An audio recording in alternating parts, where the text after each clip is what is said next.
నెల్లూరు భారా షహీద్ దర్గా రొట్టెల పండుగ రేపటి నుంచి జరగనుంది. దేశ విదేశాల నుంచి లక్షల సంఖ్యలో భక్తులు తరలిరానున్నారు. ఇప్పటికే ఇతర రాష్ట్రాల నుంచి వచ్చిన భక్తులతో నెల్లూరులోని భారా షహీద్ దర్గా స్వర్ణాల చెరువు కలకల్లాడుతున్నాయి. 5 రోజుల పాటు జరిగే ఈ రొట్టెల పండుగకు ప్రభుత్వం ప్రత్యేక ఏర్పాట్లు చేసింది.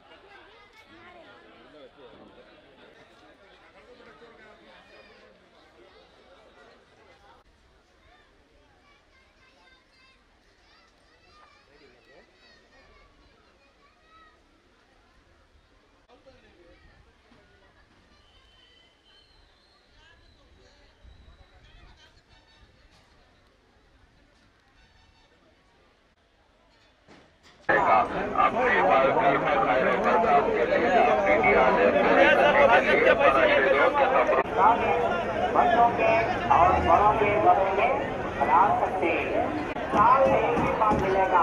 साल में एक ही बात बारह शहीदों के बंदिश का नारा नींबू ताबीज और 15 में सामान लेके जाओ।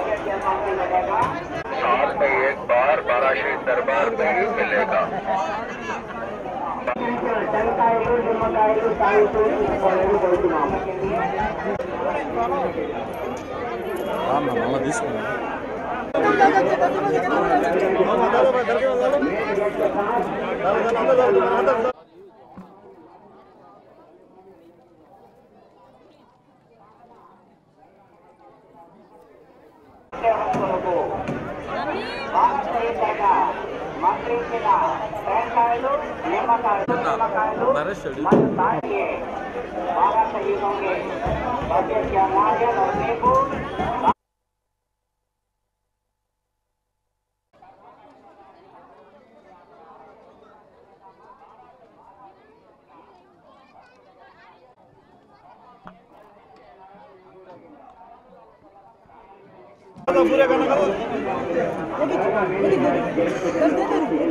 पूरे कर लो माने पूरे लेके जाओ दरगाह में जाके चप्पल लेके जाओ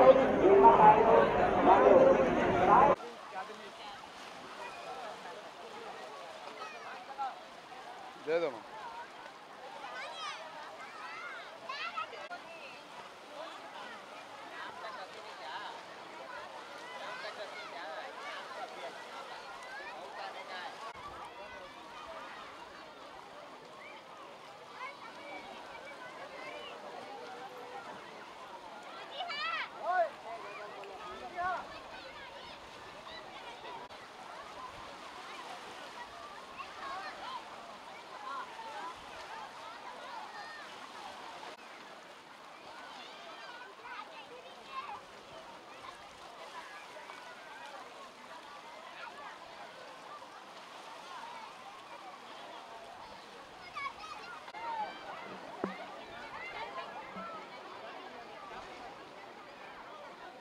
बोल के माइक में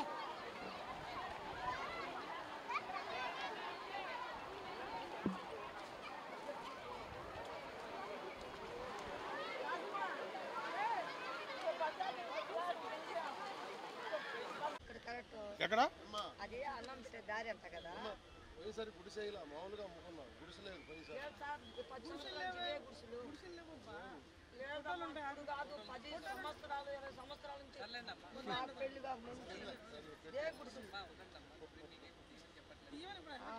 సరే సరే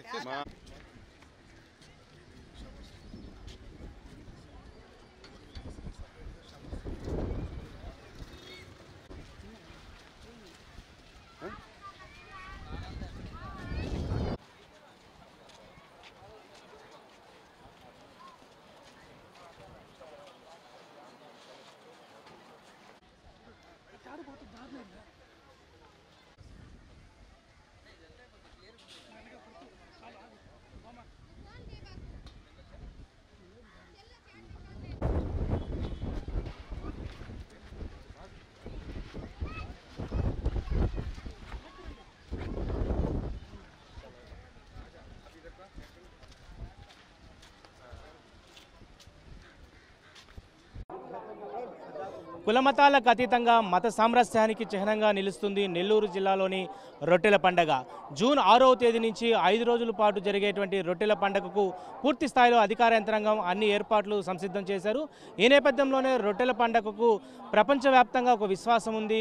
మానవుడు తమ నమ్మినటువంటి భక్తితో ఎంతో కోరికలు కోరేటువంటి మనం చూస్తూనే ఉన్నాం. ప్రపంచంలో ఎక్కడ లేని విధంగా కేవలం రొట్టెలు పట్టుకుంటే తమ కోరిన కోరికలు తీరతాయనే ఒక విశ్వాసంతో కొన్ని శతాబ్దాల కాలం నుంచి కూడా ఇక్కడ రొట్టెల పండుగ జరుపుతూ ఉన్నారు. మొదటి రోజు ఒక రోజుతో మొదలైనటువంటి ఈ పండుగ ఈరోజు రాష్ట్రీయ పండుగగా గుర్తింపు పొందిన తర్వాత దాదాపు 5 రోజుల పాటు జరుగుతుంది. 6వ తేదీ నుంచి 5 రోజుల పాటు జరిగే ఈ యొక్క రొట్టెల పండుగకు దేశ విదేశాల నుంచి కూడా భక్తులు వస్తున్నటువంటి పరిస్థితి కనపడతా ఉంది. ప్రస్తుతం మనం బారా షాహెద్ దర్గా ప్రాంగణంలో ఉన్నాం. ఒకసారి విజువల్స్లోకి వెళ్దాం. ఈ యొక్క ప్రాంగణం అంతా కూడా పండగ రాకముందే 3 రోజుల ముందు నుంచి కూడా భక్తులతో కిక్కిరిసిపోతున్న పరిస్థితి కనపడతా ఉంది. బారా షాహిదులు ప్రస్తుతం నేను చూపిస్తా ఉన్నాను. ఈ యొక్క బారా అంటే 12 మంది, షాహిదులు అంటే వీరమరణం పొందినటువంటి మత బోధకులు అంటాము. సో వీరు గతంలో దాదాపు కూడా 1700 సంవత్సరంలో టర్కీ నుంచి మతాన్ని తమ శాంతియుతంగా ప్రజలకు చేరవేసే విధంగా కూడా ఈ యొక్క ప్రాంతాలకు వచ్చారు. నెల్లూరులో ఉన్నటువంటి ఈ యొక్క బారా షాహెద్ దర్గా ప్రాంగణానికి ఎన్నుకున్నారు. సో ఈ యొక్క ప్రాంగణం నుంచి నెల్లూరు జిల్లాలో ఉన్నటువంటి అనేక ప్రాంతాల్లో ఈ యొక్క బారా షాహిదులు ఎవరైతే వీరమరణం పొందారో వారు మత ప్రవక్తలు అంటాము. సో వీరు ప్రతినిత్యం కూడా జిల్లా వ్యాప్తంగా ఉన్నటువంటి అనేక ప్రాంతాలకు వెళ్ళి ఈ యొక్క మత సామరస్యానికి సంబంధించినటువంటి మత బోధనలు ఇచ్చేటువంటి సమయంలో ఏదైతే సూఫీలు అదేవిధంగా అరబ్బీలకు చెందినటువంటి యుద్ధంలో వీరమరణం పొందినటువంటి ఈ యొక్క 12 మంది బారా షాహిదులు అంటాం. సో ప్రతి ఏడాది కూడా వీళ్లకు పూర్తి స్థాయిలో కూడా ఇక్కడ రొట్టెల పండగ ఉత్సవాన్ని స్వర్ణాల చెరువు వద్ద రొట్టెలు పట్టుకొని ఈ యొక్క పండుగను ఎంతో ఘనంగా నిర్వహిస్తూ ఉంటారు. సో చరిత్ర గురించి తెలుసుకునే ప్రయత్నం మనం చేద్దాం.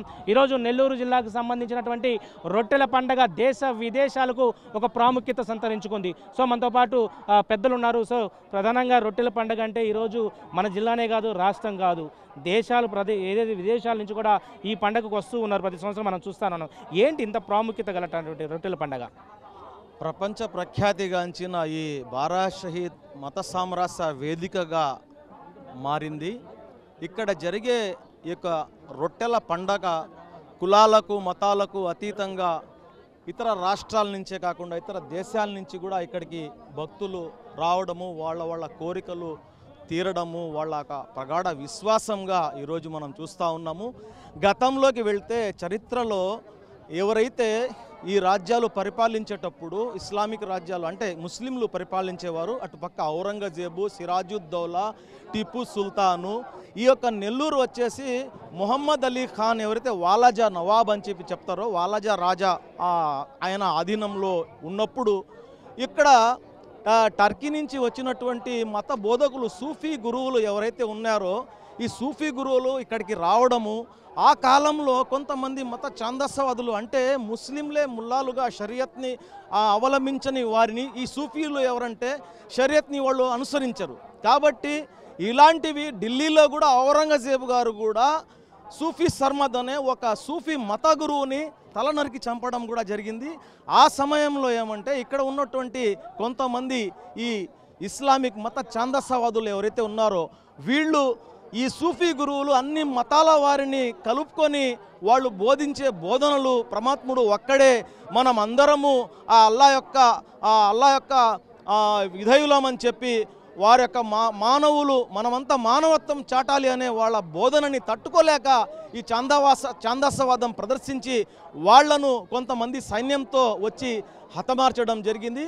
అప్పుడు తెలుసుకున్నటువంటి వాలాజా నవాబు గారు ఇంత అన్యాయం జరిగిందని చెప్పి వీళ్లకు ఇక్కడే ఖననం చేశారు. దాని తర్వాత కొద్ది కాలంలో ఆ యొక్క వాలాజా నవాబు వారి ఆమె కూతురికి ఆరోగ్యము బాగలేకపోయినప్పుడు ఆమెకి ఒక డిసీజ్ వస్తే అప్పుడు ఇక్కడ ఉన్నటువంటి స్వర్ణాల చెరువులో రజక సోదరులు ఎవరైతే ఈ బట్టలు ఉతికే వారు ఉంటారో వాళ్ళకి ఒక కళ వచ్చి, వాళ్ళు నిద్రపోయేటప్పుడు కళ వచ్చి ఈ యొక్క వాలాజా నవాబు గారికి చెప్పి ఇక్కడ ఉన్నటువంటి మట్టిని మీ బిడ్డకి తగిలిస్తే ఆరోగ్యం నయం అవుతుంది అని చెప్పడంతో ఈ యొక్క నవాబు గారు అదే పని చేసి దాని తర్వాత నా కోరిక తీరింది అని చెప్పేసి ఆయన చాలామందితో అక్కడి నుంచి ఇక్కడికి వచ్చి ఇక్కడ ఉన్నటువంటి చుట్టుపక్కల ప్రాంతాల వారిని వారు పిలిపించి వాళ్ళకి ఏర్పాట్లు అంటే రొట్టెలు తయారు చేసి వాళ్ళకు విందు ఏర్పాట్లు చేసి నా కోరిక తీరింది కాబట్టి ఈ రొట్టెల్ని నేను పంచుతా ఉన్నాను, ఇక్కడ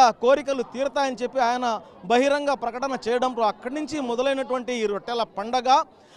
అయితే అప్పుడు రొట్టెల పండగ అని దీని పేరు లేదు. అప్పుడు ఆయన వచ్చిన డేట్ అయితే ఇస్లామిక్ క్యాలెండర్ ప్రకారము మొహరం నెల 12వ తేదీ.